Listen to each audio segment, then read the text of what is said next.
You know, I don't know about the politicians and the psephologists, but I think I can say that for Rajdeep and I, where anchors are concerned, how you read an election, how well you read an election, how you predict an election needs to be taken, if not with a pinch, but a fistful of salt, Rajdeep.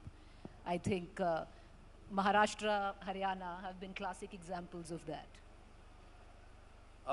First of all thank you very much, नमस्कार। पहले तो मेरे दोस्त प्रदीप गुप्ता जी है यहाँ, जो एक ज़माने में पोलस्टर के भगवान माने जाते थे, लेकिन हर चीज़ में ऐसा होता है कि हर व्यक्ति को ज़मीन पर आना पड़ता है। तो मेरे दोस्त को भी 2024 के चुनाव के बाद थोड़ा ज़मीन पर आना पड़ा है। महाराष्ट्र के चुनाव के बाद वो फिर उछल रहे हैं। मैं बार बार कहता हूं कि you are only as good as your last election. आपके आखिरी इलेक्शन का फोरकास्ट सही रहा तो जब तक वो है आप कह सकते हैं कि आप चुनाव के नंबर वन। राजदीप, उनका तो लास्ट पोलिंग जो लास्ट प्रेडिक्शन है सही रहा, हमारा तो इतना सही नहीं रहा। नहीं, बिल्कुल। देखिए, प्रदीप जी के बारे में और पोलस्टर्स के बारे में मैं ये कहता हूं कि देखिए, हमें ये जानना चाहिए कि टू प्रिडिक्ट अ पोल ऐसा नहीं है कि 2 और 2 4 होते हैं। ये कोई अरिथमेटिक सम नहीं है। कभी आप गलत भी हो सकते हैं, कभी आप सही भी हो सकते हैं। आपकी नीति साफ होनी चाहिए जब आप पोल करते हैं, और उस हिसाब से मैं कहूंगा आपने 2 ऐसे व्यक्तियों को यहां बुलाया है जिनकी नीति साफ है। डॉक्टर संजय कुमार और प्रदीप गुप्ता उन बहुत कम ऐसे पोलस्टर्स हैं जिनको देखकर आप कह सकते हैं कम से कम वो अपने पोल के नंबर बदल नहीं रहे हैं, क्योंकि उनकी एक पॉलिटिकल पार्टी उनको कह रही है कि बदलिए। हालांकि प्रदीप जी बीजेपी के लिए पोलिंग करते हैं, लेकिन इसके बावजूद, अमित शाह के दबाव के बावजूद भी वो कभी कभी बीजेपी को हराते हैं चुनाव में। तो ये अपने आप में एक बड़ी बात है। प्रदीप जी, माइक है आपके पास। बट देखिए, आई would still say, in conclusion to your question, I would still say कि अगर आपको एक पोलस्टर में ज्यादा विश्वास रखना है या पत्रकार में, मैं ज्यादातर विश्वास पोलस्टर में रखूंगा। क्योंकि हम पत्रकार किसी चाय की दुकान पर बैठ गए और कहते हैं हवा किस तरफ चल रही है, 4 लोग कहते हैं इस तरफ, 4 लोग उस तरफ, हम कहते हैं हवा दोनों तरफ चल रही है। अच्छे पत्रकार कभी कभी हवा परख लेते हैं, कभी हम भी गलत हो जाते हैं। महाराष्ट्र में हमने सही पकड़ लिया था कि महाराष्ट्र में ये जो महायुति है वो आगे है, वही हरियाणा में तो हम बिल्कुल गलत निकले।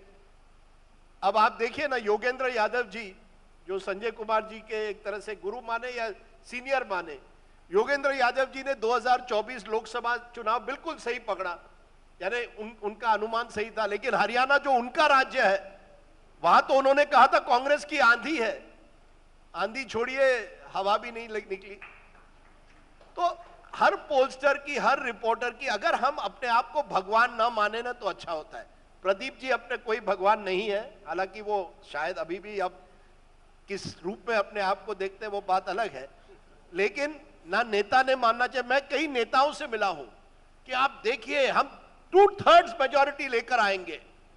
किसी भी एक जमाने में एक अरुण नेहरू करके एक नेता हुआ करते थे, वो रायबरेली का चुनाव लड़ रहे थे। हम एक गांव से दूसरे गांव जा रहे थे, हर गांव में वो कहते इस गांव से मुझे इतने वोट आएंगे। फिर एंड ऑफ द डे उन्होंने पेपर पर कहा मैं तो 2/3 से जीत रहा हूं।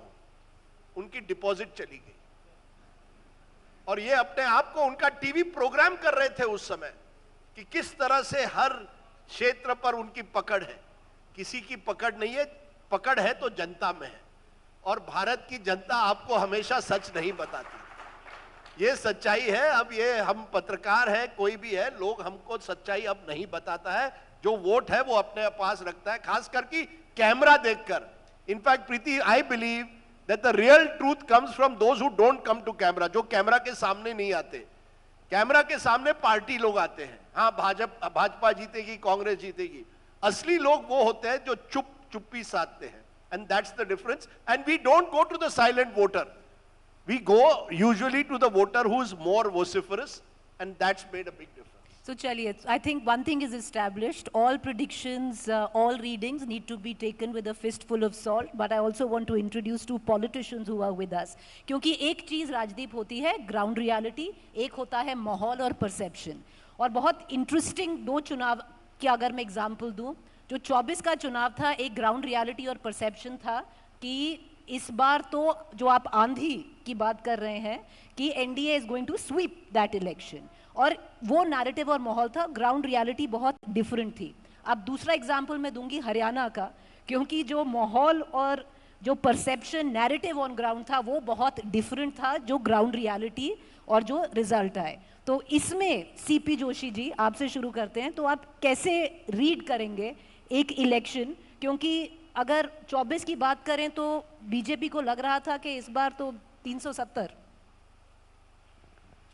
हिंदुस्तान का जो इलेक्ट्रोल है उसको हम यूनिफॉर्मली होमोजेनियस जो प्रिडिक्शन करते हैं सेफोलॉजिस्ट में एग्री नहीं करते। इतना वेरिएशन है इस देश में, जो वोटिंग बिहेवियर है वो डिफरेंट है। मैं एग्जांपल देना चाहता हूँ। पहले मैं गिव एग्जांपल ऑफ यूपी। जब राहुल गांधी जी और अखिलेश जी साथ थे असेंबली में, वो असेंबली चुनाव नहीं जीत पाए। और राहुल गांधी और अखिलेश जी जब साथ थे तब पार्लियामेंट के चुनाव में भगवान राम का मंदिर बन चुका था। राम मंदिर के उद्घाटन में मोदी जी थे, भागवत जी थे, योगी जी चीफ मिनिस्टर थे।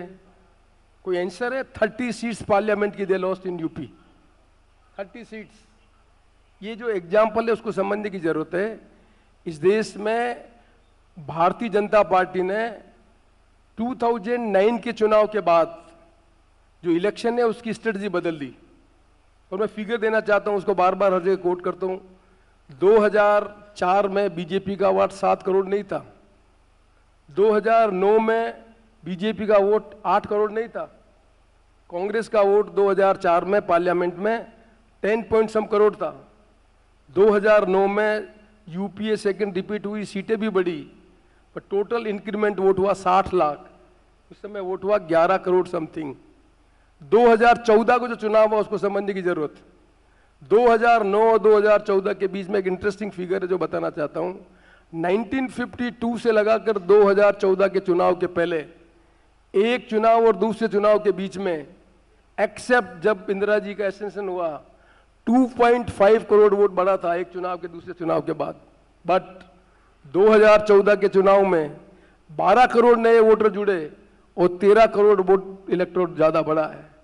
भारतीय जनता पार्टी ने टैक्टफुली, क्योंकि एक पार्लियामेंट्री कॉन्स्टिट्यूंसी में लगभग 18 लाख वोट होते हैं। 18 लाख वोट को आप एनालिसिस करें, जो एमपी जीत रहे थे वो 4 लाख 5 लाख वोट से जीत रहे थे।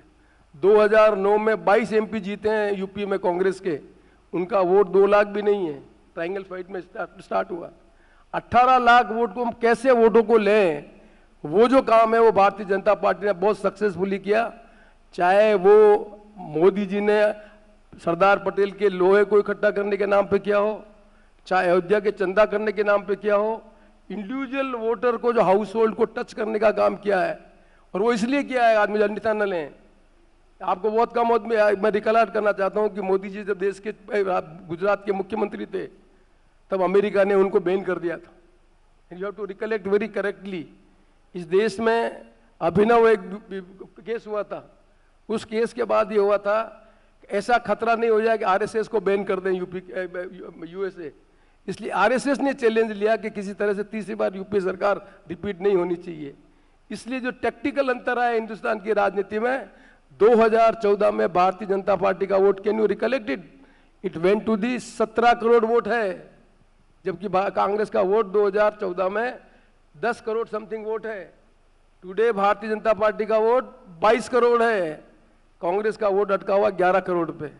इस देश में एक सर्कल को आधा खींचे हम तो इस देश में आजादी से लगाकर अभी तक 50% वोट शेयर होता था between Congress and BJP. There is no major policy difference between BJP and Congress so long the economic policies are concern. उस समय कांग्रेस का वोट 30% के आसपास होता था, बीजेपी का वोट 19% होता था। टुडे बीजेपी का वोट 33% है और कांग्रेस का वोट 20% है। दे वोट 50 से बाहर निकल गया। 53% वोट इस देश की राजनीति को प्रभावित कर रहा है लोकसभा में। 47 votes is outside the domain of Congress and BJP. This 47% vote is with regional party, be Mulayam Singh party, be DMK, be AIADMK. इस देश को समझने की जरूरत है। इस देश में यूनिफॉर्म पॉलिसी नहीं है। कांग्रेस पार्टी से ज्यादा ऑर्गेनाइजेशन स्ट्रांग है, वो है भारतीय जनता पार्टी का। भारतीय जनता पार्टी पॉलिटिकल विंग नहीं, आरएसएस उनकी जो ताकत है, वो आरएसएस जो वोट लेने का काम है वो over a period of independence Congress का जो लोगों में अप्रोच करने का काम था वो खत्म हो गया। इसलिए जो अंतर आया है उस अंतर को समझने की जरूरत है। इसलिए जो भी आप प्रेडिक्शन करेंगे उस प्रेडिक्शन में बहुत बड़ा अंतर आएगा। और इसलिए मैं सॉरी टू इंटरवीन राजदीप जी, पर जोशी जी ये जो अंतर की जो आप बात कर रहे हैं ये उससे भी आया है कि BJP has become an election machinery. Micro managing अगर चुनाव कोई कर सकता है बीजेपी से बेटर कोई नहीं कर सकता। और सतीश जी ये जानते हैं क्योंकि हरियाणा में माहौल कुछ और ही था। आपके जो लीडर्स थे सतीश जी मुझे पता है सतीश जी बोलो, इसलिए मैं बोलना चाहता हूँ। सतीश जी हरियाणा के इंचार्ज थे और ये महाराष्ट्र का दोनों बात समझा देना चाहता हूँ मैं, आपको अच्छा समझ में आएगी। महाराष्ट्र में पार्लियामेंट में भारतीय जनता पार्टी को बहुमत नहीं मिला था, बहुमत मिला था इंडिया को। जितनी असेंबली सेगमेंट में सीटें आ रही है, जितनी असेंबली सेगमेंट में सीटें आ रही है भारतीय जनता पार्टी के एनडीए ने, उन से इलेक्शन लड़ने में जो अंतर आया उसको समझे राजदीप जी। इलेक्शन कमीशन ने हरियाणा और महाराष्ट्र के चुनाव अलग अलग कराए हैं। Please remember it. इस कभी नहीं हुआ हिंदुस्तान के इतिहास में कि दो इलेक्शन जो ड्यू थे 6 मंथ का पार्लियामेंट असेंबली के इलेक्शन साथ करा सकते। जोशी जी आप कब तक कांग्रेस की यही बुरी आदत है, आप बाकी सबको दोष देते हैं, खुद को कभी नहीं हम दोष मैं दोष नहीं दे रहा। आप दुनिया भर का ना आपसे ज्यादा मेहनत सॉरी मैं बता रहा हूं, इसलिए मुझे पता है हरियाणा के इंचार्ज सतीश जी थे, इसलिए बताना चाहता हूँ हरियाणा में क्या हुआ ये हुआ। नहीं उनको बताने दीजिए एक बार। मैं ये मेरे कॉन्ट्राडिक्ट कर रहे हैं। नहीं सीपी साहब ठीक ही बता रहे, नहीं को बताने दीजिए। मुझे बताने दीजिए, मैं बता देता हूँ बहुत अच्छा रहेगा। और मैं चाहूंगा कि साहब सामने आए। 2014 में नरेंद्र मोदी जी देश के प्रधानमंत्री बन गए थे। हरियाणा के अंदर चुनाव हुआ था। उस चुनाव में खट्टर साहब को जो चीफ मिनिस्टर बनाया आपको याद नहीं होगा, 17 सीटें उन्होंने दी थी एक कम्युनिटी को, जिसकी कम्युनिटी का नाम है जाट कम्युनिटी। उसमें 7 आदमी जीते थे। इनको याद नहीं होगा कैप्टन अभिमन्यु को फाइनेंस मिनिस्टर बनाया था। उस समय जो दूसरी पार्टी थी चौटाला की, उसके 36% वोट आए थे। सेकंड जब इलेक्शन हुआ प्रधानमंत्री मोदी जी बन गए, हरियाणा में बहुमत नहीं आया था। जयंत को अलग करके 10 सीटों लेके उनको बहुमत बनाया था। उस समय जो 36% वोट चौटाला के वोट थे, आज की डेट में 36% वोट टूट गए। और उन्होंने चौटाला की एक पार्टी का समझौता कराया मायावती से और दूसरे पार्टी का चूसन का समझौता कराया चंद्रशेखर से। और जो एससी के वोट थे उस ओसी के वोट में उन्होंने स्प्लिट करवाया। और पहली बार सुप्रीम कोर्ट के सुनिए मैं रुकिए सुप्रीम कोर्ट का जो जजमेंट हुआ है, सुप्रीम कोर्ट के जजमेंट में ये हुआ है एससी एसटी के अंदर भी हम डिवीजन करेंगे। और हरियाणा उन्होंने लागू कर दिया। और एससी के अंदर जो वोट डिवीजन था, जिन कम्युनिटी को कांग्रेस पार्टी ने वोट नहीं दिया उनको वोट देकर स्प्लिट करा के जीते। चुनाव करने का तरीका नहीं है। जो बात कर रहे हैं, इलेक्शन कमीशन को हाईजैक कर दिया। What is the reason? आपने हरियाणा और महाराष्ट्र के इलेक्शन अलग कराया। इसी देश में सुने आप राजदीप जी करेक्ट करेंगे। इसी देश में वीर बहादुर जी अमेरिका में थे, 6 महीने पहले हिमाचल के इलेक्शन हुए। Memory is very short. नहीं जोशी जी, जो एससी one has to be very honest. आज की डेट में हिंदुस्तान के इलेक्शन को जिस ढंग से इंटरप्रेट कर रहे हैं, you are using every institutions to vote. Haryana में एग्जाम बात सुन ले, महाराष्ट्र में उन असेंबली सेगमेंट में जहाँ कांग्रेस आ रही है, एक असेंबली सेगमेंट में 20,000 वोट बढ़ाए हैं। उनके 90% सीटें जीती है। चलिए प्रदीप जी आपका प्रेडिक्शन सही क्यों नहीं आएगा? एक छोटी बूथ पे एक सतीश जी अब तो बोलने दीजिए सतीश जी को। मैं इनको बुला रहा हूँ। सतीश जी पूनिया मेरी बात सुन लीजिए। सतीश जी पूनिया को हरियाणा में इंचार्ज बनाया क्योंकि कास्ट के हैं। सुनना मेरी बात को। सतीश जी पूनिया ने ये सबके सामने एडमिट करेंगे, जितनी छोटी छोटी मीटिंगें की है आज दिन तक किसी नेता ने किसी स्टेट में नहीं की है। इलेक्शन कैसा होता है मुझे मत समझाओ, मैं जानता हूँ इलेक्शन का काम कैसे होता है। हरियाणा में आपने कांग्रेस के एससी के वोट को स्प्लिट कराकर आपने जो वोट का मैनेज किया है 36% 2014 में जो जाट वोट थे उनको स्प्लिट का काम करा है। इसलिए आपको सेफोलॉजी जितने भी हम माफ कर रहे हैं। आज की डेट में आप अपनी पत्रकारिता के लिए कुछ भी प्रेडिक्शन कर सकते हैं, पर इलेक्शन का प्रेडिक्शन अमित शाह के हाथ में, आपके हाथ में नहीं है। अच्छा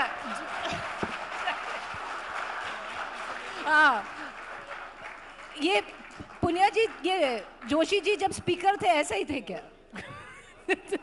जोशी जी एक तो प्रोफेसर रहे हुए, आपको पता होना चाहिए। हाँ, क्लास तो 40 मिनट की होती है, जल्दी छोड़ दिया। दूसरा, जब स्पीकर थे तो हमारा झगड़ा यही चलता था कि हमें बोलने दो, हमें बोलने दो। बोला नहीं, पहले मैं बोलूंगा। लेकिन इनकी बात की खूबसूरती है कि इन्होंने बहुत अच्छे तरीके से ये स्वीकार कर लिया कि बीजेपी ने इस देश में 2014 में इलेक्शन इंजीनियरिंग को बदला है, और उसके साथ में इन्होंने आरएसएस की ताकत को भी स्वीकार कर लिया। और क्योंकि ये स्पीकर थे, मैं विधायक था, तो इनका प्रेम है, इनको ये भी पता है कि मैंने छोटी छोटी मीटिंगें करके हरियाणा का दृश्य बदल दिया। देखिए, जो आपने जो बात शुरू करी, राजदीप जी ने जो बात शुरू करी, एक देश में एक समय था, एक मिथक था, एक धारणा थी कि देश में कांग्रेस पार्टी ही राज कर सकती है। इस मिथक को तोड़ना आसान नहीं था। फिर एक दूसरी धारणा बनी कि कांग्रेस में भी नेहरू गांधी खानदान ही राज कर सकता है। बरसों लग गए इस धारणा को बदलने में। देश में जब भी कोई राजनीतिक तौर पर चुनाव होता है या कोई बदलाव आता है तो उसके कुछ कारक होते हैं। कई बार उसमें उस समय की जो हवा होती है, जिसको कहते हैं ना चुनाव की हवा क्या है, तो कांग्रेस पार्टी को एज थी, आज़ादी मिल गई थी, बहुत सारे लीडर थे, कांग्रेस ही बड़ी पार्टी थी, इसलिए उनको मौका मिला लंबे समय तक। लेकिन देश में सबसे पहली राजनीतिक क्रांति हुई थी 1977 में, जब बड़ा बदलाव आया था। 67 में थोड़ा आया था जब सभी सरकारें बनी थी कुछ जगह, लेकिन 77 ने इंदिरा गांधी की तानाशाही को तोड़ के देश में बड़ा बदलाव लाया था। उससे लगा था कि सत्ताएं बदल सकती हैं, और इसलिए उसके बाद फिर राम जन्मभूमि का आंदोलन, वाजपेयी जी का एक रिजीम बीच में आई, जिस समय अलायंस को बहुत अच्छे तरीके से हिंदुस्तान की जनता ने स्वीकार किया। गठबंधन की राजनीति को यदि देश में मजबूती दी तो वाजपेयी जी थे, जिन्होंने उस देश को एक नई दिशा में चलाने की कोशिश की। लेकिन देश में राजनीतिक तौर पर आलोचना भी की जा सकती है और किसी को सहमति भी हो सकती है, लेकिन इसमें कोई दो राय नहीं कि कांग्रेस पार्टी ने समय के हिसाब से अपने आप को बदला नहीं। भारतीय जनता पार्टी ने बदला, और इसलिए 2014 की जो राजनीतिक क्रांति हुई थी उसमें मुद्दे भी थे, मसले भी थे, सोशल मीडिया भी थी, और अलग अलग तबकों का अपना वोट था। अब आप इसको अलग अलग तरीके से प्रचारित करेंगे कि कोई पार्टी अपने पक्ष में कहेगी, कोई अलग तरीके से कहेगी, लेकिन आज के युग में चुनाव केवल नेता के भाषण तक सीमित नहीं है, किसी पोस्टर तक सीमित नहीं है, किसी सामान्य कैंपेन तक सीमित नहीं है। आज का चुनाव मैनेजमेंट का और एक अच्छी इलेक्शन इंजीनियरिंग का चुनाव है, और इसलिए जब अनुमान लगाते हैं, आप विश्लेषण करते हैं, उसमें कुछ चीजें आपके ध्यान में आती हैं, कुछ चीजें छूट जाती हैं। लेकिन जैसा आपने शुरू में कहा, राजदीप जी ने कहा कि जनता जनार्दन है, और वो जनार्दन अलग अलग रूपों में होती है। कुछ सोशल मीडिया पे होती है, कुछ समर्थकों के रूप में होती है, और कुछ साइलेंट होती है। और इसलिए मेरे ख्याल से, क्योंकि रिसेंटली अभी हरियाणा का जिक्र बार बार होता है, दिल्ली का होता है, महाराष्ट्र का होता है, कम से कम हरियाणा और दिल्ली का तो मेरा अपना अनुभव है, और अभी अनौपचारिक चर्चा में भी हम लोग बात कर रहे थे। तो सीधा सीधा स्पष्ट कारण है कि बीजेपी के चुनाव जीतने का, बीजेपी इस समय चुनाव के जीतने के तौर पर आप उसको आलोचना कर सकते हैं, मुद्दों के आधार पर कर सकते हैं, व्यक्ति के आधार पर कर सकते हैं, लेकिन ये बात तय है कि इलेक्शन मैनेजमेंट और इंजीनियरिंग के तौर पर, स्ट्रेटेजी के तौर पर भारतीय जनता पार्टी कांग्रेस से कहीं आगे है, और अब भी जब भी चुनाव होंगे भारतीय जनता पार्टी ही जीतेगी मैनेजमेंट और इंजीनियरिंग के। पर नहीं पुनिया जी, देखिए ये तो आप कह सकते हैं, पर मैं प्रदीप जी को भी लेके आना चाहूंगी। पर बात ये है ना, देखिए आप कह रहे हैं चुनाव मैनेजमेंट, इलेक्शन इंजीनियरिंग, आपको हरियाणा जिता दिया, where ground reality was very different, but micromanaging election engineering made you win Haryana. The Congress only helped in that, right? पर जो 24 का चुनाव था उसमें क्या हो गया, क्योंकि ग्राउंड रियलिटी एक जगह थी और आपका नैरेटिव तो 370 था। माइक्रो मैनेजिंग तो क्या माइक्रो मैनेजिंग कम पड़ गई, इंजीनियरिंग कम पड़ गई? देखिए, हर चुनाव का, आप इसके बाद का जब 29 का चुनाव होगा उस समय का दृश्य अलग होगा, उसके मुद्दे अलग होंगे। और अभी एक अनौपचारिक चर्चा में हम लोग ही बात कर रहे थे कि आने वाले समय में और ज़्यादा बदलाव होगा।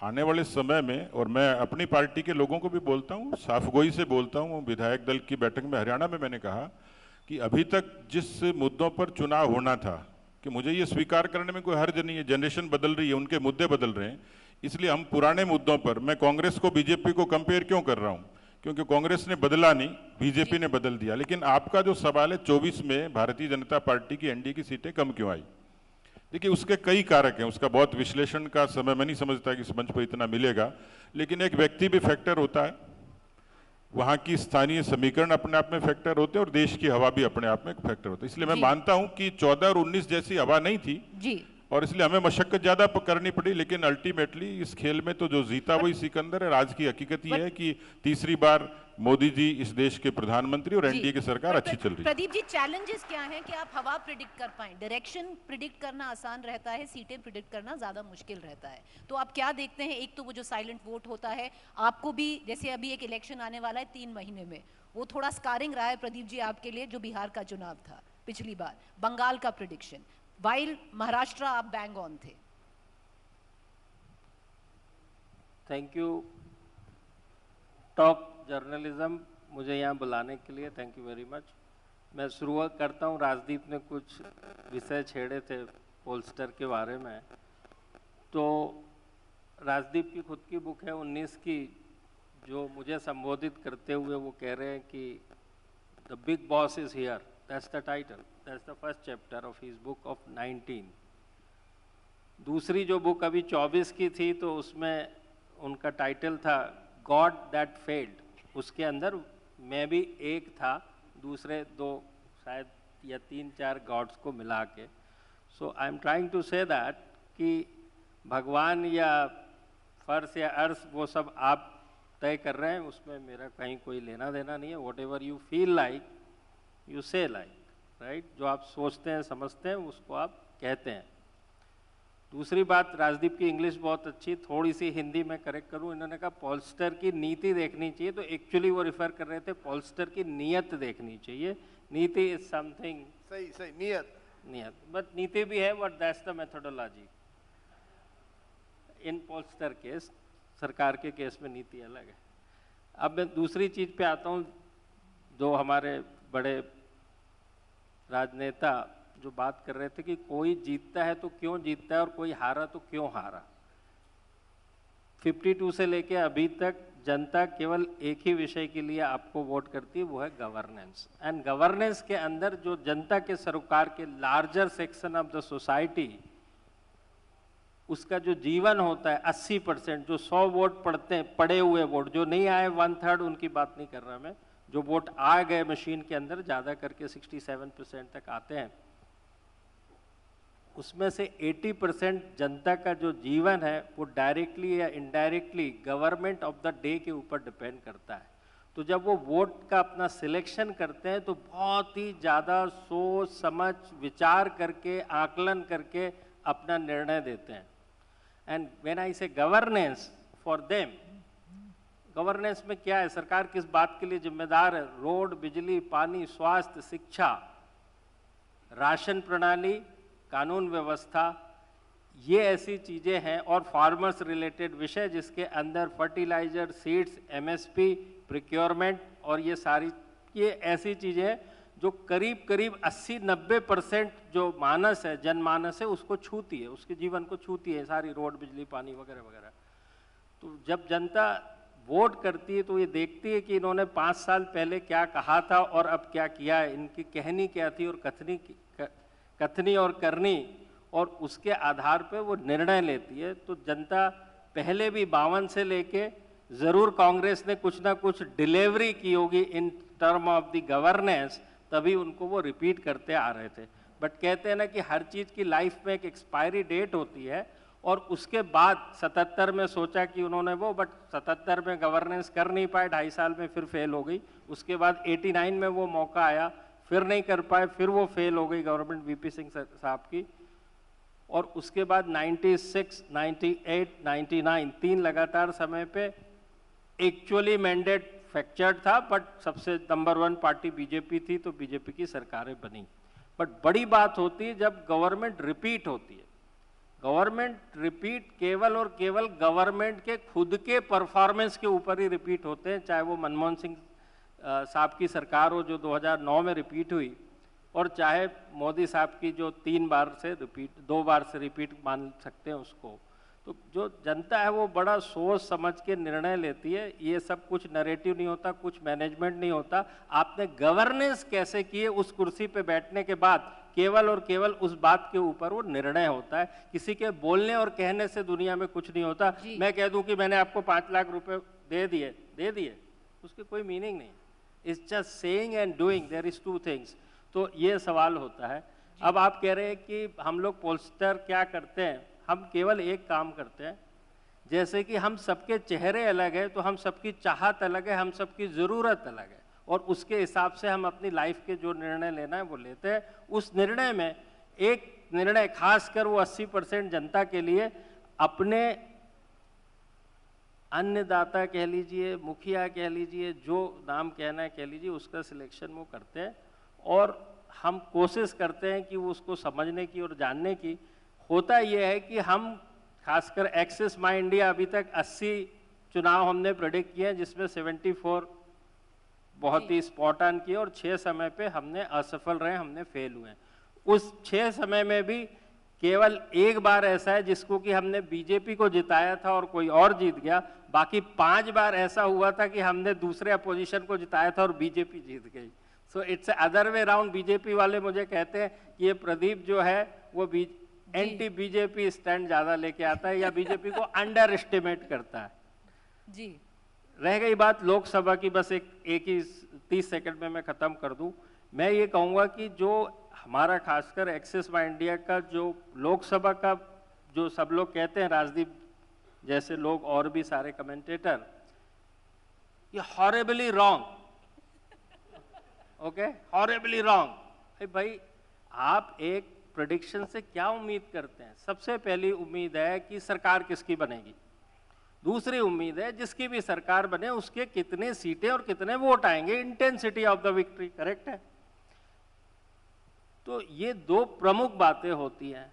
अब आप लोकसभा की बात करिए, हमने क्या कहा कि हम 360 से 401 के बीच में सीटें आएंगी, ठीक, किसकी? एनडीए की। हमने बीजेपी तो नहीं कहा। लेकिन अब मीडिया उसको अपनी टीआरपी के चलते या अपनी वाही के चलते उसको कहे आपने 400 कहा था और 240 आई, 400 कहा था 240 आई, अब हॉरिबली रॉन्ग। अरे भाई मैं रॉन्ग हूं कि आप रॉन्ग हो, आप डिसाइड कीजिए। मैंने 360 की भी तो कल्पना की थी, तो 360 से 293 सीटें आई हैं, सरकार एनडीए की ही बनी है। Where I am horribly wrong, I fail to understand.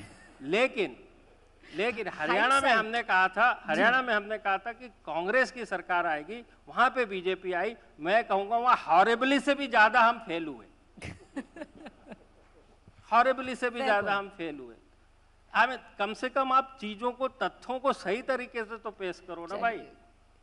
उसमें गलत जो हुए उसमें क्या? Pradeep ji, hindsight is beautiful when it comes down to prediction in politics. We all find our little spot where we find comfort. पर बिहार का चुनाव अभी आ रहा है, आपको लगता है कि फिर the predictions will be so right that we'll see Rajdeep and you do that dance after the Bihar elections? मैं वापस कह रहा हूँ कि हम कभी भी गलत हो सकते हैं, कभी भी सही हो सकते हैं। आप हमारा साइंस समझने की कोशिश कीजिए। 2 लाख वोट एवरेज वोट एक असेंबली कंस्टिट्यूएंसी में पड़ते हैं, अगेन वोट कास्ट। हम खासकर एक्सिस माई इंडिया 200 का सैंपल लेते हैं। इसका मतलब है हम 1,99,800 लोगों से बात नहीं कर रहे। नाउ दिस 200 का जो सिलेक्शन होता है, जिसको हम बोलते हैं रिप्रेजेंटेटिव सिलेक्शन, उसमें डेमोग्राफी का ध्यान रखना होता है। डेमोग्राफी क्या होती है, थोड़ा सा मैं ज्यादा बता रहा हूँ क्योंकि पोलस्टर और प्रेडिक्शन को लोग थोड़ा सा समझें, साइंस को तो ज्यादा अच्छा होगा। एक चीज जो समझ में आ गई है Pradeep ji, that ultimately you know it's not a journalist, it's not a psephologist, it's not a politician, the ultimate god is the people, the polity, right?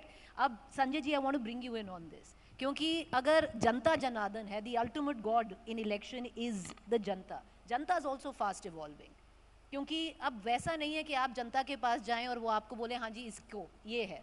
अब to ask the right questions, to gauge the right direction, the voter has also gotten very very smart. आधे time वो आपको बताएगा ही नहीं कि वो कहाँ कर रहा है, क्योंकि बिहार में ऐसा हुआ बहुत बार, हमने जाके बात की, बोले हमने तो बोल दिया हम इधर दे रहे हैं, हम तो जहाँ पे देंगे हम उधर ही देंगे।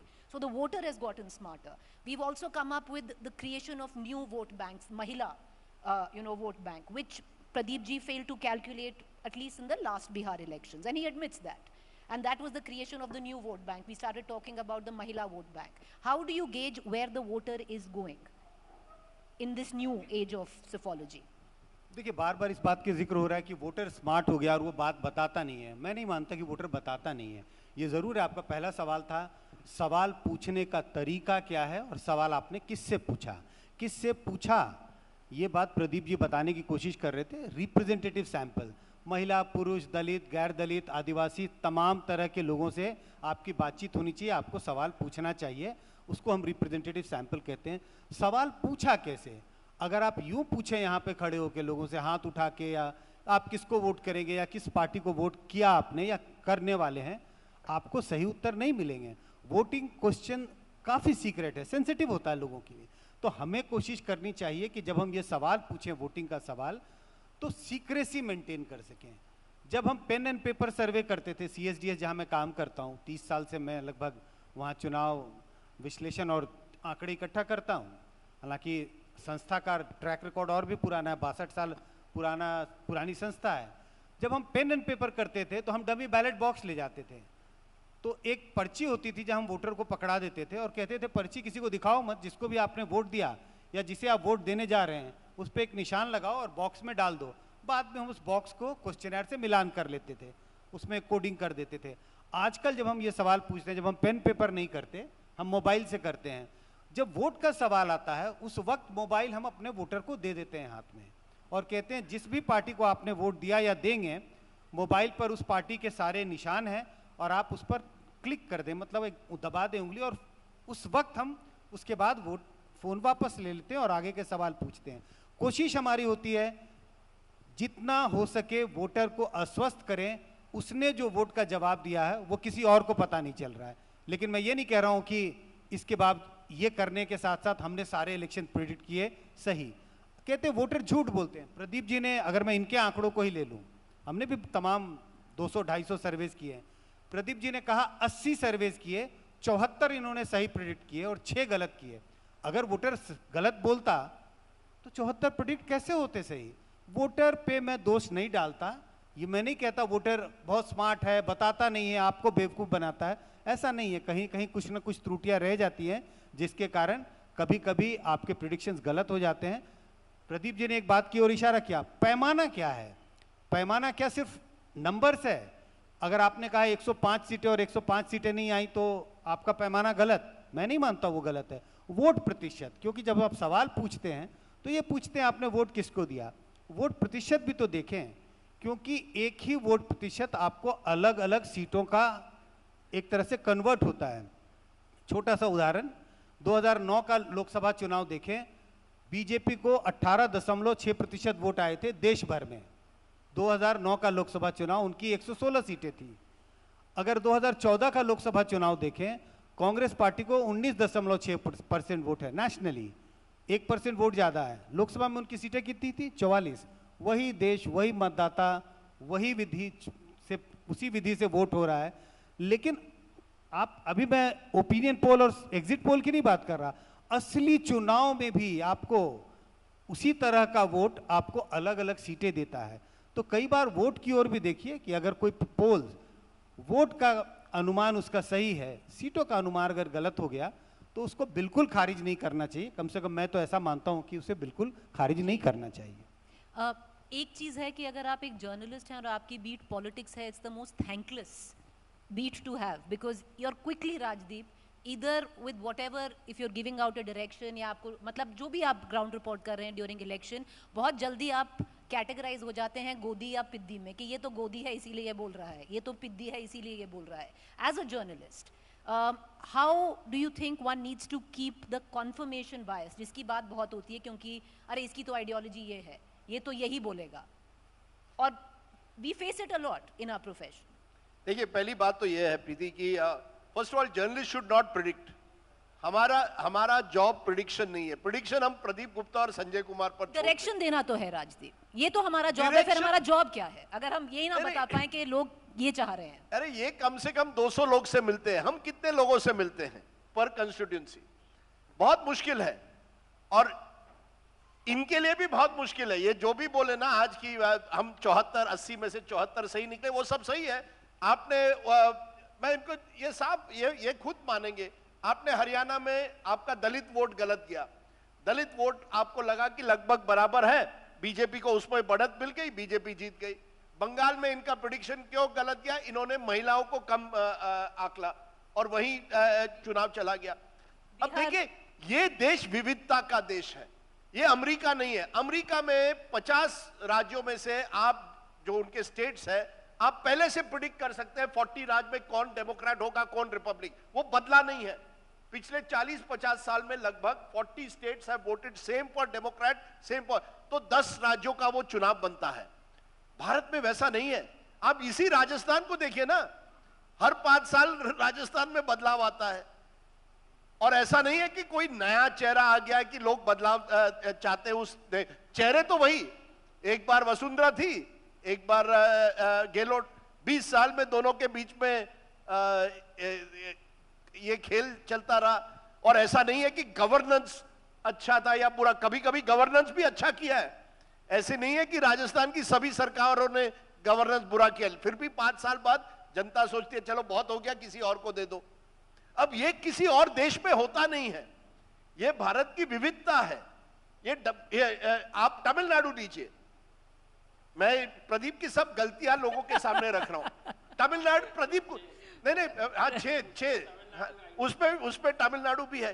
तमिलनाडु में जब जयललिता थी और डीएमके थे, दोनों के वोट परसेंटेज इतने लगभग सेम हुआ करते थे, कौन जानेगा? How will you predict? एक को 30% मिल रहे, दूसरे को 30% मिल रहे, आगे तो एक चल रहा है, कैसे चलेगा? So I think politics has become, और कॉम्पिटिटिव भी हुआ है। देखिए पहले क्या होता था, कांग्रेस बनाम ऑल, जब प्रणय रॉय करते थे, अगर विपक्ष इकट्ठा हो गया तो विपक्ष को चांस था, एक इंडेक्स ऑफ ऑपोजिशन यूनिटी हुआ करती है। अब वो भी नहीं है, नई नई पार्टी आ रही। यहां देखिए ना, बाप जैसी पार्टी आ गई, कहीं और छोटी पार्टी अपने इलाके में वो मजबूत हो जाती है। उस नई पार्टी, आम आदमी पार्टी जब उभर कर आई पहली बार, अब कैसे एक नई पार्टी आ रही है, कोई इतिहास नहीं है, कुछ नहीं है, उभर कर आती है, उसको कैसे आप कैप्चर करेंगे? अभी प्रशांत किशोर जो बिहार में है, it's going to be a नहीं, आज कौन कह सकता है, कौन गारंटी से कह सकता है कि प्रशांत किशोर को कितने वोट आएंगे या कितनी सीटें आएंगी? परसेंटेज। इसीलिए जो आपने सवाल पूछा, हम जो पत्रकार है ना, हमने कहानियां बतानी चाहिए, क्या क्या हो रहा है। जैसे महाराष्ट्र में जब लाड़की बहन स्कीम थी, उसका महिलाओं पर क्या असर हो रहा है, बस वो कहानी बताइए। उस कहानी से ही मेरी महाराष्ट्र की से थोड़ी ज्यादा मैं जानता हूं, मेरा पर मैं जान गया, क्योंकि महिलाओं से जब मैं मिला, साफ था कि महिला बीजेपी को वोट दे रही है, क्योंकि वो लाड़की बहन स्कीम से उनको फायदा मिल रहा था। पर मैं ये नहीं, मुझ में इतनी हिम्मत नहीं थी कि मैं कह दूं कि बीजेपी की लैंडस्लाइड है। वो प्रदीप गुप्ता कह सकते हैं, ये उनकी खूबी है, ये उनकी ताकत है। मैं इतना कह सकता हूं कि महिला खुश है इससे। मुझे लगता है पत्रकारों ने there has to be a sense of self reflection. We've also, as cumulative, as journalists who report on politics, have got it wrong. No, we have got it wrong. I'll tell you why. Because we also think we are God. हम जाते हैं हरियाणा में, हम अपने 10-12 दोस्तों से मिलते हैं या फेलो पत्रकार से मिलते हैं, स्ट्रिंगर, वो कहते हैं सर बीजेपी, कांग्रेस की आंधी है, सब बीजेपी के खिलाफ है, हम भी उस पर चले जाते हैं। Okay, it's a learning So curve. we are also, देखिए how many people can a journalist meet in an election? हमारा साइज देखिए ना कंट्री का, look at the size. That's why I से, टू आंसर योर क्वेश्चन, कोई पत्रकार ने अब ये प्रिडिक्शन जो है ना, ये छोड़कर, क्योंकि क्या अब यूट्यूब का जमाना है, और यूट्यूब में अगर आपको वायरल होना है तो आपको बोलना चाहिए कोई जीतता है कोई हार रहा है। वहां भी सब रति महारथी बन गए हैं यूट्यूब पे, और अपने आप को ऐसे समझते हैं जैसे वो पूरे राजस्थान घूम रहे, पूरे महाराष्ट्र घूम रहे। उनकी भी गलतियां हो गई। आप केवल हम टीवी वालों को दोष देते हैं क्यों हम टीवी के सामने आते हैं।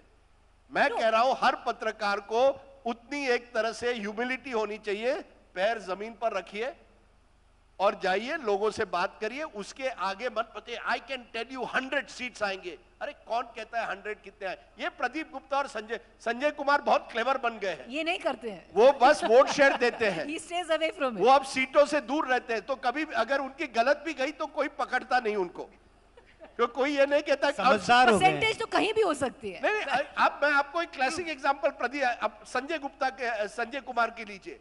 हमने कर्नाटका में चुनाव किया। अब वो कर्नाटका का चुनाव 2 फेज का था। पहले फेज में ये बिल्कुल सही थे, दूसरे फेज में गलत निकल गए, लेकिन जब ओवरऑल आंकड़े आ गए लोगों ने कहा गलत है। प्रदीप गुप्ता रिस्क टेकर है। Punt, Pradeep ji, do you मैं punt? रिस्क टेकर नहीं हूं, पत्रकार ने रिस्क टेकर नहीं, ये कोई गैम्बल, ये कोई क्या कहते हैं हिंदी में, क्या कहते हैं गैम्बलिंग के लिए, जुआ। ये जुआ का खेल नहीं है। ये आप लोग ये जो सत्ता बाजार जयपुर में उनको करने दीजिए, उनको जो भी करना, और सत्ता बाजार वाले जानते हैं, मैं But, अक्सर okay. देखता हूं उनकी प्रेडिक्शन गुप्ता जी से You भी know, कभी कभी अच्छी होती है। What we're going to do is we're going to throw it open for questions. I disagree with Rajdeep. I think if you're a political reporter, you have to at least be able to tell the direction of an election. You have to. This is your job. We've been doing it for so many years. We can get it wrong, but you have to stick your neck out. Not seats, but direction one needs to give. इसीलिए मैं That's why people tune into Rajdeep sir this इसीलिए प्रीति मैं retire हो रहा हूं। आप लोग करिए, मैं कुछ और करूंगा, आराम से बैठूंगा। जो लोग क्रिकेट के यहाँ मैच पिछले देखूंगा। 15 साल से राजदीप सर रिटायर हो रहे हैं। हर चुनाव में राजदीप सर रिटायर होते हैं। पर I'll throw this. अभी अभी प्रदीप या संजय जी से पूछिए कि प्रशांत किशोर को कितनी सीटें आएंगी बिहार में, बोल दीजिए दोनों। बिना पैसे ले हुए कुछ नहीं बोलते हैं। That's a good one. But नहीं, मैं आपको बताऊं, but आपने कहा Pradeep ji, कि more also, do you punt? मतलब 370 के ऊपर, मतलब जो आप मार्जिन देते हैं, वो क्या, is it a जुआ या गैम्बलिंग जो राजदीप नहीं, कहते हैं? Not at all. थोड़ी सी हमारी मेथोडोलॉजी दूसरे पोलस्टर संजय भाई लोगों से थोड़ी अलग है।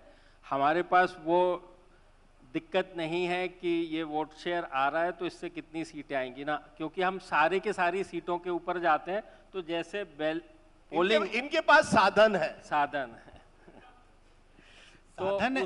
है या संसाधन है?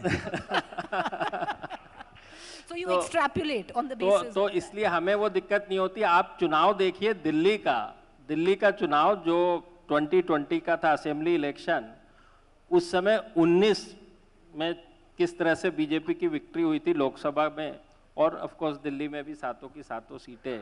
लेकिन उसके 6 महीने बाद जब चुनाव होता है 20 में फरवरी में, तो बीजेपी को हमने 8 से 11 सीटें दी थी और 8 सीटें आई। तो उस समय सवाल बीजेपी को कितनी सीटें दिए का सवाल नहीं, कि 62 सीटें हमने आम आदमी पार्टी को 64 सीटें दी, सेंटर का पॉइंट जो आया 62 आया। तो 70 में से 64 सीटें देना आम आदमी पार्टी को उस समय, जबकि 6 महीने पहले बीजेपी इतनी बड़ी लैंडस्लाइड विक्ट्री के साथ जीती हुई है, 60 से ज़्यादा सीटें असेंबली सेगमेंट की बात करें, तो हमारे लिए वो कतई दिक्कत नहीं। जैसे महाराष्ट्र में हमने 200 के ऊपर कहा था, जो कि 200 के ऊपर, तो हमारे लिए नंबर की दिक्कत नहीं होती। और हम ओपिनियन पोल बिल्कुल नहीं करते। जैसे मैंने बताया कि हम किसी पॉलिटिकल पार्टीज के साथ काम कर रहे होते हैं, तो it is not ethical on our part कि हम ओपिनियन पोल करें। और चूंकि हम ओपिनियन पोल नहीं करते हैं, एग्जिट पोल करते हैं, तो फिर हमको किसी का नहीं, ये जोशी जी से भी पूछूंगी, and we'll throw the house open for questions. Raise your hands, we'll get a mic to you. पर जोशी जी, opinion polls आपकी पार्टी तो outrightly reject करती है। क्या ये माहौल बनाते हैं? Does it build a narrative with the voters? Let me say very honestly, ये प्रदीप जी और संजय जी मेरी बात को करेंगे। मैं पॉलिटिशियन भी हूँ और मुझे दूसरा शौक भी है। इस देश में एक बड़ा अजीब नैरेटिव हो गया है। 2014 के बाद जो नेशनल जो हमारे प्राइम मिनिस्टर कैंडिडेट हैं, आप देखिए स्टेट आफ्टर स्टेट, जो वोट बीजेपी को लोकसभा में मिलता है, असेंबली में वोट कन्वर्ट नहीं हो रहा है। So very interesting figure I am giving. 2014 और 2009 के बीच में जितना मोदी जी का था 10%, अब Pradeep ji will agree it come to 4% रफली। एक बड़ा इंटरेस्टिंग देश में हो गया है। We are having not parliamentary democracy. हमारे देश में एक नई चीज हो गई है। Prime minister candidate so long Modi ji there, the BJP will have advantage of every state. Nowadays 4%. 2004 and 2018, 19 it was 10%. अगले इलेक्शन में I am predicting it. Let both will reject my idea. It will not go to. हाँ, मैं प्रति मुंह में, मेरा शौक है इसलिए कह रहा हूँ मैं. It will not exceed. I am saying it. Forget about this. Rajasthan का एग्जाम्पल देना जो समझ में आ जाएगा आपको। राजस्थान में अभी बीजेपी का 42% वोट था असेंबली में, पार्लियामेंट में 49% वोट ही है। पिछले चुनाव में बीजेपी का वोट 38% था, पार्लियामेंट में 58% वोट था। So very interesting. कंट्री के अंदर जो prime minister candidate alternate public नहीं मानेगी, तब तक एडवांटेज बीजेपी के मोदी जी का वोटर का रहेगा 4%। स्टेट में उल्टा हो रहा है। यानी मोदी जी को लोग राहुल गांधी से ज्यादा पसंद करते हैं। Rahul Gandhi prime minister, don't say Rahul Gandhi. I'm sorry, you have obsession with this. उन्हीं मोदी जी को योगी जी के साथ 30 सीट आ रही है यूपी में। What is the answer? Yogi ji थे, मोदी जी थे, भगवान राम थे, फिर 30 पार्लियामेंट सीट कैसे हार गए? ये इशू नहीं है इस देश में alternate. I am telling you today, Pradeep ji और इनकी पार्टी ने, इंक्लूडिंग सतीश जी ने, राहुल गांधी की इमेज को जो खराब किया ना, आज आप उसे ओवरकम कर चुका हो। मैंने नहीं किया। I am saying, let me से वेरी ऑनेस्टली, आज की डेट में वो स्थिति निकल चुकी है। अब उनको ऑर्गेनाइजेशन स्ट्रेंथ करनी है। द मोमेंट इट, बिकॉज इसलिए अलायंस कर रहे हैं वो, इसीलिए मैं आपको बता रहा हूँ। आप very honestly I am telling you, Hindustan में मेरी बात बहुत प्ले कर लें। एक तो साउथ और नॉर्थ का बहुत अलग है। अभी राजस्थान में सतीश जी बैठे, मैं एग्जाम्पल दे रहा हूँ, कॉन्ट्राडिक्ट कर ले। पार्लियामेंट की सीटें जीती, कैसे जीती पता है आपको? बताऊँ आपको, आप जाके बीजेपी चेक कर लेना। राजस्थान में स्टेट में, आई एम गिविंग एग्जाम्पल, 94 में पहली बार इस देश में 73 अमेंडमेंट होने के बाद ये फैसला हुआ था कि किसी स्टेट में जितनी एसटी एससी की पॉपुलेशन है उतने जिला प्रमुख और प्रधान के पोस्ट एसटी एसटी के रिजर्व होंगे। फॉर योर इंफॉर्मेशन, बीकानेर का जो प्रमुख बना था सबसे पहले वो एससी था, नागौर का जो प्रमुख बना था एससी था। What this indicates, in districts के अंदर एससी और मुसलमान की पॉपुलेशन 30% है, 30% है। इस चुनाव में, पार्लियामेंट में, लोकसभा में संविधान खतरे होने के कारण SC, minority and Meena en bloc voting vote किया, इसलिए 14 सीटें आई है। मैंने एग्जाम्पल दिया। धौलपुर और उसकी सीट में रमेश मीणा जो है, कांग्रेस के एमएलए थे, मिनिस्टर थे, वो 50,000 वोट से आ रहे हैं। इस पार्लियामेंट सीट में कांग्रेस का उम्मीदवार उसी कॉन्स्टिट्यूंसी में 46,000 वोट से जीता है। सो मैं आई एम सेइंग इट, ये आप, मैं सतीश जी मेरे कर लेंगे, ये भी विद्वान है इसलिए बात कर लेंगे।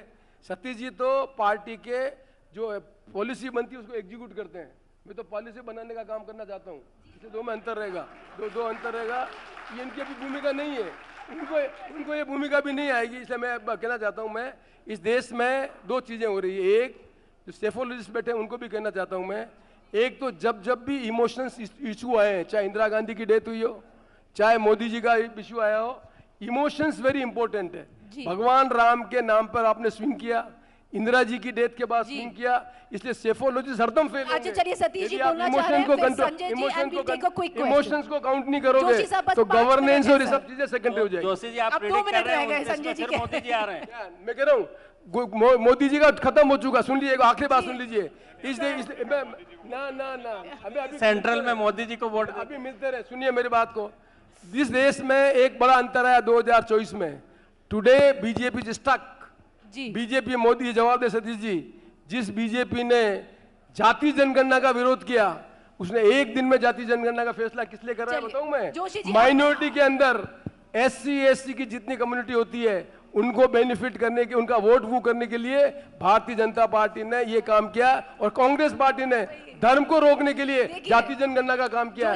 दोनों ही पार्टियां इस देश का नैरेटिव बदल रही है। चलो, और नैरेटिव के बाद आपके सामने मैं मेरी बात को कंक्लूड कर लेता हूं। जोशी जी की बात से कुछ चीजें समझ में आ गई। वैसे तो इन्होंने अच्छी हमारी पैरवी करी। एक तो कहावत है, 900 चूहे खा के बिल्ली चली हज को। हमारे ऊपर कह रहे हमने बांट दिया, ये कर दिया। जिंदगी भर वोट बैंक की राजनीति करी कांग्रेस पार्टी ने, जनता समझ गई इसलिए बदल दिया।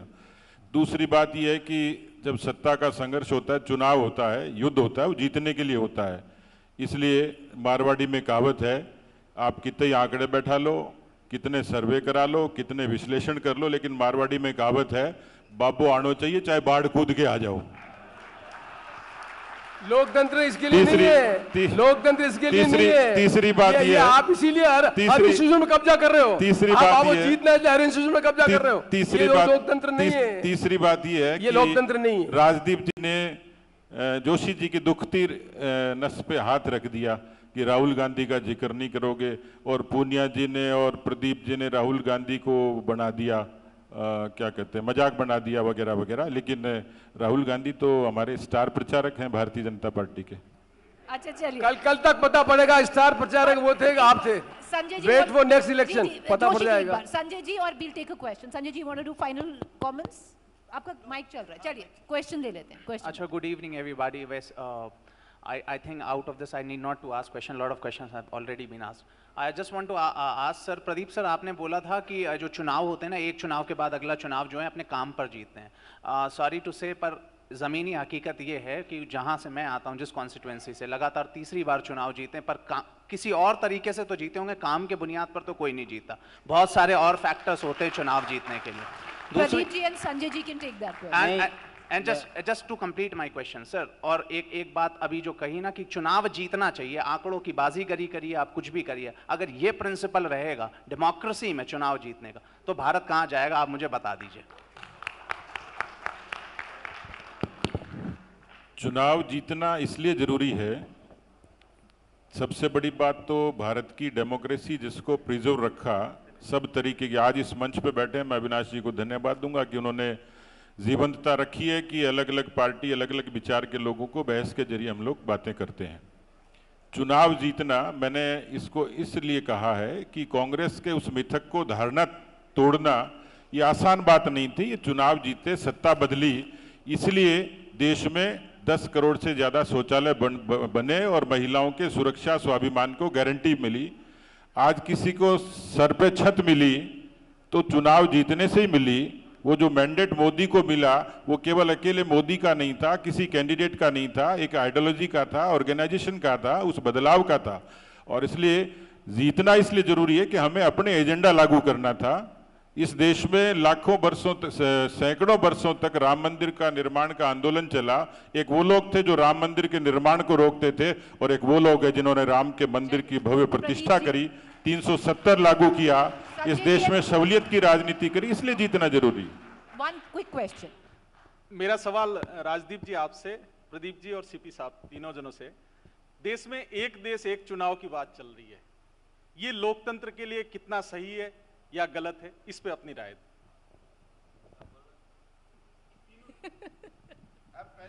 पहले प्रदीप. नहीं, देखिए,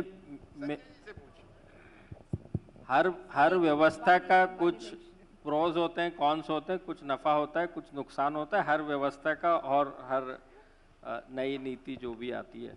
तो मेरे हिसाब से ये तो ठीक है कि देश में इलेक्शन के ऊपर जो खर्च होता है गवर्नमेंट ऑफ इंडिया या इलेक्शन कमीशन के द्वारा और विभिन्न पॉलिटिकल पार्टियों के द्वारा, उसमें अच्छी खासी सेविंग हो जाएगी.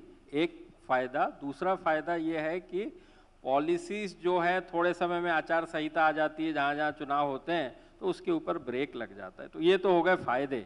लेकिन जो नुकसान जो मुझे नज़र आता है जनता के पॉइंट ऑफ व्यू से, कि जब हम खुद कहते हैं कि चुनाव एक पर्व है, तो उस पर्व के अंदर एक अकाउंटेबिलिटी आती है नेताओं की कि अब 5 साल या राज्य सरकार का चुनाव अलग है, तो आपको अगेन कसौटी के ऊपर कसा जाना है, तो आप उसको भूल नहीं सकते. नहीं तो पहले बात होती थी ना कि 5 साल तक तो नजर ही नहीं आ रहे, तो अब तो पूरे देश में भी कहीं कोई नजर नहीं आएगा यदि सिर्फ एक ही बार चुनाव हुए पूरे 5 साल तक. तो एक वो बंद हो बात जाएगी है. सेफोलॉजिस्ट. दूसरी बात यह है कि नहीं प्रीति जी, हमारी तो खैर दुकान मुझे नहीं लगता कभी बंद होगी, क्योंकि रिसर्च का जो काम है ना, हम लोगों की ज़रूरतों को समझते हैं. आपको चने भी बेचना है ना, तो कितने बड़े चने, कितनी मिर्च, कहाँ बेचना, कितनी कीमत पे बेचना, वो हमेशा ज़िंदगी भर जब तक दुनिया है, तब जब तक ह्यूमैनिटी है, तब तक रिसर्च चालू रहेगी, क्योंकि हम सबके चेहरे और चाहत अलग अलग है, उसकी कोई चिंता नहीं है.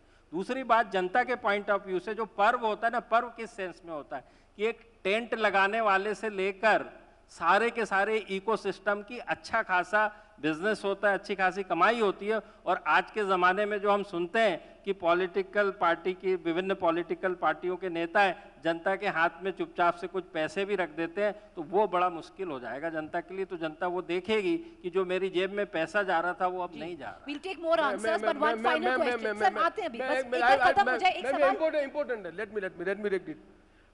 जो बेसिक स्ट्रक्चर कॉन्स्टिट्यूशन का है, वो बेसिक स्ट्रक्चर के बिल्कुल खिलाफ है. सुप्रीम कोर्ट आपको किसी भी कंडीशन में अलाउ नहीं करेगा, because why we have different schedules, why we have opted for parliament democracy.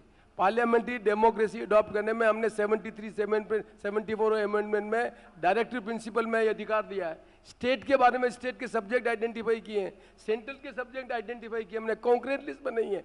तो हमारा जो संविधान का जो बेसिक स्ट्रक्चर है उस बेसिक स्ट्रक्चर को वन नेशन इलेक्शन के नाम पर आप सबोटेज नहीं कर सकते।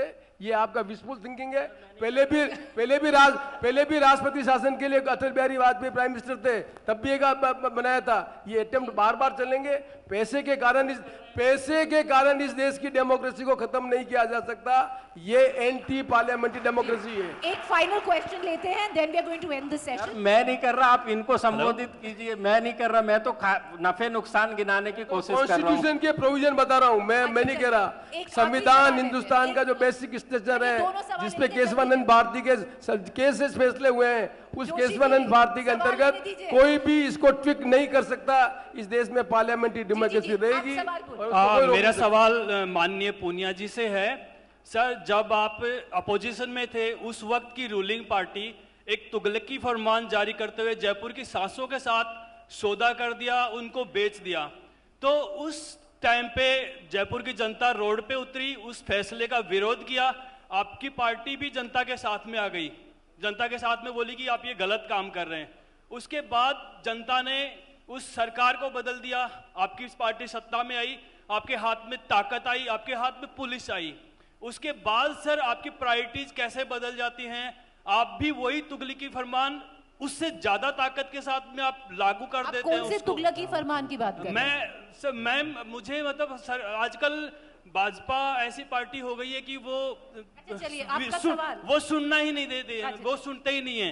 तो हमें मना किया गया कि आप डोलका वार्ड की बात नहीं करेंगे यहाँ पे, आप इस जंगल की बात नहीं करेंगे, आप पेड़ पौधों की बात नहीं करेंगे। तो इसलिए मैंने डोलका वार्ड का नाम नहीं लिया। अब आपने पूछ लिया तो मुझे नाम लेना पड़ा है। ऑलराइट सर, अब ठीक है, एक आखिरी सवाल ले लेते हैं, then we'll close it. Okay, who's got the mic? मेरा सवाल राजदीप सर से है। सबसे पहले राजदीप सर ने कहा कि मैं रिटायर हो रहा हूं, तो मैं आपकी तीनों बुक का पाठक होने के नाते, रीडर होने के नाते कह रहा हूं, 29 का इलेक्शन पे बुक जरूर निकालना। और आपकी 2014 की बुक थी the election that changed India, उनमें आपने केशुभाई पटेल सरकार में होम मिनिस्टर है हरेन पांड्या का जिक्र किया है। उनकी मार्च 2003 में हत्या हो जाती है, लेकिन 2008 में जाते आपको गुजरात के बड़े पुलिस अधिकारी कहते हैं कि ये हत्या सुपारी देकर करवाई। हाँ, सवाल पे आ रहा हूँ कि ये हत्या सुपारी देकर करवाई गई है, उस किताब में आपने जिक्र किया है। तो मेरे जैसी मोटी बुद्धि का व्यक्ति को समझ में नहीं आई, तीनों बुक पढ़ने के बाद में भी हत्या करवाई किसने है?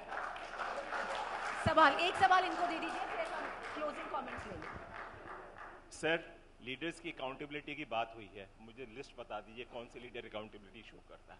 Singapore is an exception governance में, बाकी तो Netanyahu, Putin and everybody, every Trump, all. Last final comments. Acha, can we just get one quick question there and then we'll end? I think we should wrap it up just with the last one. Yeah, just last. Let's get a microphone. Sorry, sir. You got to hold on. Let's get a microphone. Thank you. सवाल जल्दी से बोल दीजिए क्योंकि everyone has flights.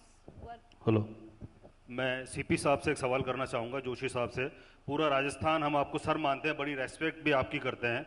आपने अपनी बातों में कई बार ये कहा कि राजस्थान में माइनॉरिटी और एससी और जाट बिरादरी हमेशा कांग्रेस की वोटर रही है जब से मुल्क आज़ाद हुआ है। आपने अभी माना नागौर का और बीकानेर का आपने उदाहरण भी दिया। मेरा सवाल आप सुन ले सर, आपने उदाहरण भी दिया, मगर ऐसी क्या बात हुई कि कांग्रेस ने पिछले 70-72 सालों में जो आपका खास वोटर था वो आज आपका साथ छोड़ चुका?